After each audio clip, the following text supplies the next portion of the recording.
우리는 보통 마블 코믹스를 생각하면 스탠 리나 잭 커비 혹은 스티브 ditko 같은 전설적인 창작자를 떠오르곤 합니다. 그들이 6, 70년대 손수 만들어낸 마블 유니버스가 미국 대중문화의 커다란 축을 형성했으며 요즘 MCU의 성공의 근원적 바탕을 제공했다고 할 수 있습니다. 그 후 80년대부터 2000년대까지 프랭크 밀러나 알렌 무어, 닐 게이밍 같은 차세대 창작자들이 마치 바톤을 이어받듯 계보를 이어나가려고 합니다. 그러나 그 중간에 덜 알려져 있지만 파고들면 오늘날의 마블 코믹스 그리고 더 나아가 MCU에 엄청난 여파를 끼친 창작자가 숨어 있습니다. 다름 아닌 밥 레이튼입니다. 다른 건 다 모르겠고 밥 레이튼은 특히 아이언맨에 지대한 영향을 끼쳤습니다. 스탠리하고 제커비가 탄생시킨 캐릭터는 맞으나 오늘날 우리가 알고 있는 아이언맨, 네, 바로 이 아이언맨이죠. 천재에다가 재벌이며 쿨한 바람둥이이지만 어딘가 모르게 따뜻한 마음을 가진 아이언맨, 곧 토니 스타크라는 이 마블 캐릭터를 밥 레이턴이 만들었다고 할 수 있겠습니다. 그리고 이를 바탕으로 2008년 영화 아이언맨을 만들어 오늘날 우리가 너무나도 잘 알고 있는 MCU가 탄생했다고 할 수 있죠. 덩달아 국내에서 MCU와 미국 슈퍼히어로에 대한 찐 시작은 이때부터라 해도 과언이 아닐 것입니다. 얼마나들 거금을 들여서 아이언맨 피규어들을 구입하셨나요? 생각만 해도 아찔합니다. 네, 우선 들어가기에 앞서서 이렇게 정리할 수 있을 것 같은데요. 스탠리와 제커비가 아이언맨의 부모라면 밥 레이턴은 아이언맨의 멋진 삼촌 격입니다. 왜 부모 몰래 또 용돈도 주고 술 한 모금도 주고 욕도 가르쳐준 그런 쿨한 삼촌 말이죠. 1973년 미국 인디애나폴리스 인디아나주 고등학교 막 졸업한 20살의 밥 레이턴은 자신의 집에서 만화를 팔고 있었습니다. CPL이라는 만화 관련 진을 만들고 팔다가 지금은 없어졌지만 찰튼 코믹스에서 잠깐 일을 시작하고 거기서 매드, EC 코믹스의 원조 작가로 미국 만화의 할아버지 격인 월리 우드를 만나게 되고 그 밑에서 그림 실력을 연마합니다. 우드 밑에서 레이턴은 찰튼, DC, 마블 작업을 하게 되는데 어느 날 레이턴이 우드의 완성된 그림을 마블 사무실에 갖다 줄 때 당시 아트 디렉터였던 존 로미타의 사무실을 우연히 지나치게 됩니다. 거기서 무슨 소설 속 복선처럼 아이언맨 잉크 작업이 밀려 책을 못 내는 로미타의 하소연을 엿듣게 됩니다. 레이턴은 이렇게 회상합니다. 바보같이 사무실에 고개를 내밀곤 마감까지 남은 4, 5일 안에 잉크 작업할 수 있다고 했습니다. 완전 거짓말이었죠. 하지만 정말 마블에서 일하고 싶었습니다. 존은 내게 잉크 작업이 필요한 페이지를 건네주면서 한번 네 실력 보여줘봐 꼬마야 라고 했습니다. 그 결과 마블에서 일을 하기 시작했습니다. 레이튼은 약 1년 동안 여러 타이틀을 오가며 그때마다 잉크 작업을 맡다가 DC로 거처를 옮겼습니다. 거기서도 주로 잉크 작업만 하다가 1977년에 데이비드 미킬레이니를 만나게 되는데 이 환상의 콤비가 오늘날의 아이언맨을 탄생시킨 듀오입니다.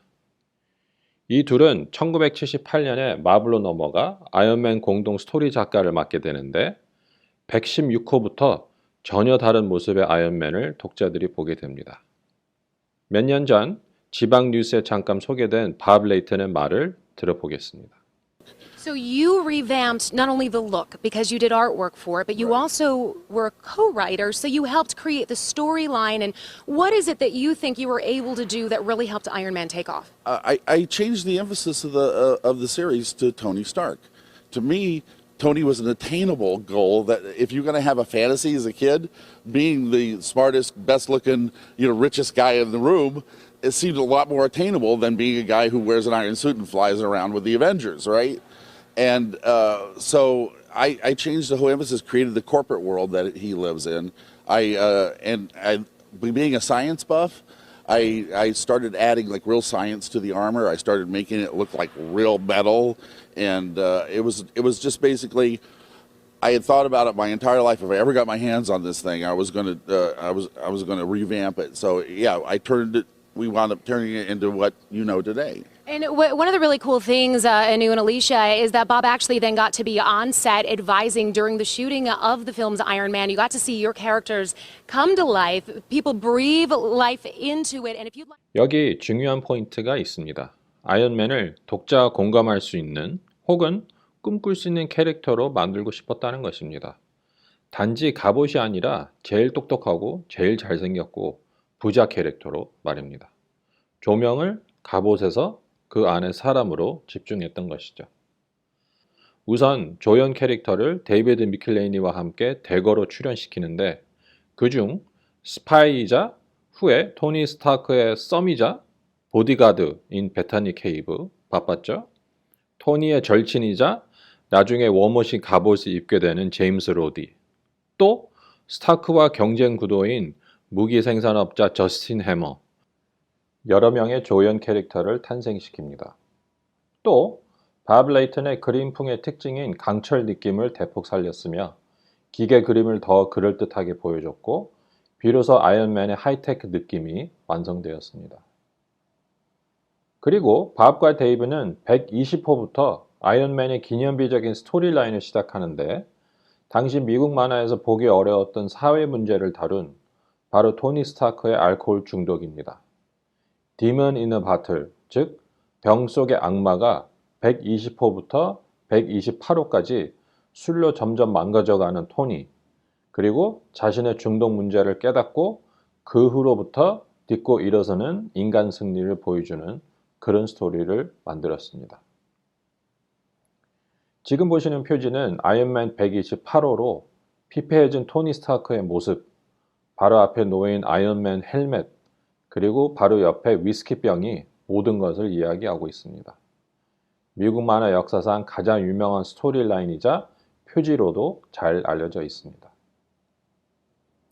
밥 레이튼과 데이비드 미클레이는 아이언맨 154호까지 꾸준히 작업을 하다가 잠시 타이틀을 떠나고 1987년에 215호로 다시 아이언맨으로 돌아오게 되는데 225호부터 또 다른 획기적인 스토리라인을 소개하게 됩니다. 이번에는 저스틴 해머가 스타크 기술을 훔쳐 전 세계 범죄 조직과 악당들에게 팔아넘깁니다. 이에 분노한 토니 스타크는 쩐의 전쟁을 시작하는데 이는 다름 아닌 아머워즈 스토리라인입니다. 이는 처음에 악당들을 하나씩 무찌르며 특허 기술을 빼앗는 설정이었지만 후에 토니는 실드와도 대결하고 하다못해 어벤져스와도 맞붙게 됩니다. 이 스토리라인 현재 디즈니에서 영화로 제작 중에 있으며 MCU에 새로운 활기를 줄 것으로 기대하고 있습니다. 어디 그뿐이겠습니까? 아이언맨이 병 속의 악마에서 망가지고 있을 때 레이튼은 데이비드 미클레이니와 함께 다른 타이틀에서 앤트맨을 업데이트하고 있었습니다. 앤트맨 영화 보신 분들은 아실 테지만 앤트맨, 즉 개미인간은 이미 만화 속에 존재했었고 행크 핌이라는 과학자였습니다. 후에 일련의 사건으로 행크 핌은 앤트맨이었다가 자이언트맨이었다가 골리앗이었다가 옐로우 재킷으로 여러 번 허물을 벗다가 결국 슈퍼히어로질을 그만두게 되는데 박과 데이비드는 스캇 랭이라는 인물을 등장시키면서 이 캐릭터의 백스토리를 업데이트했습니다. 네, 바로 이 스캇 랭을 밥 레이튼이 만든 캐릭터라고 할 수 있겠습니다. 이제 아이언맨 그리고 앤트맨까지 재정의하면 웬만한 작가는 이제 다 이뤘다 하며 서서히 물러날 기세겠지만 밥 레이튼은 아랑곳하지 않고 1982년에 헤르클레스라는 B급 슈퍼히어로로 당시 만화에 없었던 미니 시리즈를 처음으로 작업하게 됩니다. 이 미니 시리즈는 고정 타이틀 시리즈의 번외호로 조금 색다른 스토리와 실험적 구성을 보여줄 수 있는 자리였습니다. 후에 다양하고도 기념비적 스토리라인들이 바로 이 미니 시리즈 형식에서 비롯되었다고 할 수 있죠. 또 엑스맨의 원조 멤버를 부활한 타이틀 엑스팩터를 레이튼이 시작해 전반적인 줄거리를 짰고 캐릭터 구성 및 복장까지 디자인해 또다시 마블의 베스트셀러 타이틀을 안겨주었습니다.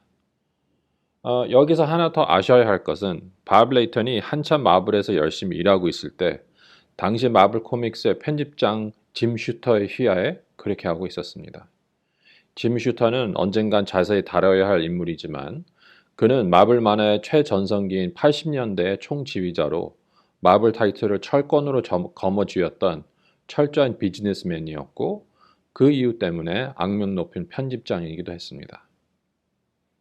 끝내 그는 1987년에 마블에서 해고당하게 되는데 잠시 자취를 감추다가 1990년에 밸리언트라는 새로운 만화 출판사를 시작하게 되며 밥 레이튼을 파트너로 영입했고 레이튼은 미국 만화 시장에서 보기 어려운 작가, 작화, 잉크 작업 그리고 밸리언트에서 공동 파트너이자 편집자까지 만능의 캐릭터임을 보여주게 됩니다. 아닌 게 아니라 이미 히트메이커임을 증명한 레이튼 아래 밸리언트는 정말 인기 절정에 달하게 되며 그렇게 있다가 1994년에 밸리언트가 게임 회사 어클레임 엔터테인먼트에 6,500만 달러에 매도됩니다. 여러분, 갑자기 떼부자가 되면 무얼 하시겠습니까? 네, 레이튼은 은퇴를 선언하고 휴양지 플로리다주로 이사해 잠시 자취를 감추게 됩니다. 잠시 가상의 타임머신을 타고 아이언맨 세트장으로 가보겠습니다. 당시 마블은 영화 콘텐츠로 별 재미를 보지 못했고 파라마운트 배급사의 재정적 지원으로 반신반의로 아이언맨을 만들고 있었습니다. 2008년에 로버트 다우니 주니어는 오늘날의 헐리우드의 큰 손이라기보다 마약에 자신의 행로를 망친 대표적인 망나니였습니다. 그러나 2007년 영화 조디악과 2008년 트로픽 선더로 아카데미 조연상 후보에 오르는 등 갱생의 길을 걷기 시작했고 어두운 과거에서 서서히 벗어나고 있었습니다. 거기다가 아이언맨 연출과 감독을 맡은 존 파브로도 오늘날 우리가 알고 있는 보증수표라기보다 배우 겸 감독의 어중간한 포지셔닝으로 굳이 비교를 한다면 세스 로건이나 조나 힐 같은 애매한 설정의 연예인이었습니다. 오히려 아이언맨에서 개런티를 가장 많이 받은 배우가 조연들인 페퍼 포치 역의 기네스 팰트로와 제임스 로디 역의 테렌스 하워드였습니다. 이 둘은 얼굴 마담격으로 관객을 불러들이기 위한 역할이 컸다고 볼 수 있죠. 그렇게 뻘쭘하게 세트장에 있었던 배우와 감독들 사이에 싱글싱글 웃으며 아이언맨에 대한 믿음을 가진 중년 아저씨가 하나 있었습니다. 네, 바로 밥 레이튼이었습니다. 컨설팅 역할로 세트장에 있었던 그는 자신이 만든 스토리를 절실히 믿었으며 수십 년간 영화는 아니지만 만화, 장난감 등 다양한 엔터테인먼트 시장에서 실력을 닦았으며 대중이 원하는 스토리가 무엇인지를 너무나도 잘 알고 있었습니다. 그 뒤 이야기는 너무나도 잘 알려져 있죠. 지금 밥 레이튼은 플로리다에 거주하며 여생을 보내고 있지만 새로운 마블 영화가 개봉하면 레드 카펫에서 로다주, 폴러드, 빈 디즐과 브로 오랜만이야 하며 껴안고 셀카를 찍고 있고 50년의 만화 커리어에 힘입어 팬들의 주문을 받아 그림을 그려주고 있습니다. 밥 레이튼은 반세기 동안 미국 만화 시장에서 해볼 것을 다 해본 인물입니다. 스토리 작가, 그림 작가, 잉크 작업, 에디터, 편집장, 창업자, 영화 컨셉 디렉팅 등 수많은 캐릭터를 만들고 업데이트를 했고 그리고 하는 일마다 다 성공해 더욱 발전된 미국 만화 시장에 크게 기여했습니다. 혹 밥 레이튼을 만날 기회가 있으면 저는 이렇게 말하고 싶습니다. 나도 커서 삼촌처럼 되고 싶어요. 지금까지 우아투였습니다.